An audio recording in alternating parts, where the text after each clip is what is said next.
တရဏဂုံနဲ့သီလနဲ့ကလူပြေနတ်ပြေတန်တရားနဲ့ပြောမယ်ဆိုရင်လူပုံနတ်ပုံပဲရောက်နိုင်တယ်ပြမဘုံမရောက်ဘူးမေတ္တာပွားလိုက်လို့ရှိရင်ဇံရပြီဆိုရင်ပြမဘုံထီအောင်ရောက်တယ်ပေါ့သူတို့ဆိုလို့ပေါ့အဆင့်ချင်းကလည်းကွာသွားတယ်ဒါဖြင့်အဲ့ဒီမေတ္တာဘာဝနာပွားတဲ့သမထကျင့်စဉ်နဲ့ပို့ပြီးတော့တန်ဖိုးရှိတာရှိသေးလားလို့ဆိုရှိတာပေါ့တဲ့အမြင့်ဆုံးကတော့ဘာတော့ဆိုလက်ဖြောက်တတိအချိန်လေးမှပဲမမြဲဘူးဆိုတဲ့အမှတ်တင်ညာလေးဆိုလိုတာကဝိပဿနာတရားကိုအထောက်လိုက်ပါအရာခသိန်းဟာထာဝရပြောင်းလဲနေတဲ့အရာတွေသာဖြစ်တယ်ဘယ်အရာမှမတည်မြဲဘူးဆိုတာလေးကိုယ့်ရဲ့ရင်ထဲနှလုံးထဲမှာဆွဲမြဲစွာမှတ်သားပြီးအသိဉာဏ်နဲ့စဉ်းကျင်စဉ်းစားပါဝိပဿနာတရားအထောက်ပါလို့ဆို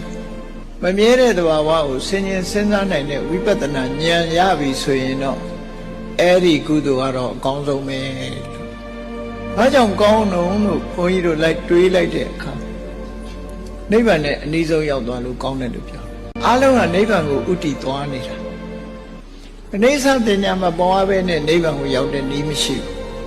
ဘုန်းကြီးတို့ဗုဒ္ဓဘာသာဝင်သူတော်စင်တွေမျှော်မှန်းကြတဲ့နိဗ္ဗာန်ချမ်းသာကိုပို့ဆောင်ပေးနိုင်တဲ့အနိကဆုံးစောင်းနှံလေကားကြီးဟာဝိပဿနာတရားပဲဖြစ်တယ်မြဲတယ်ဆိုတဲ့အရာတစ်ခုမှရှာမတွေ့ဘူးအားလုံးဟာထာဝရပြောင်းလဲနေတဲ့မမြဲတဲ့အရာပဲလို့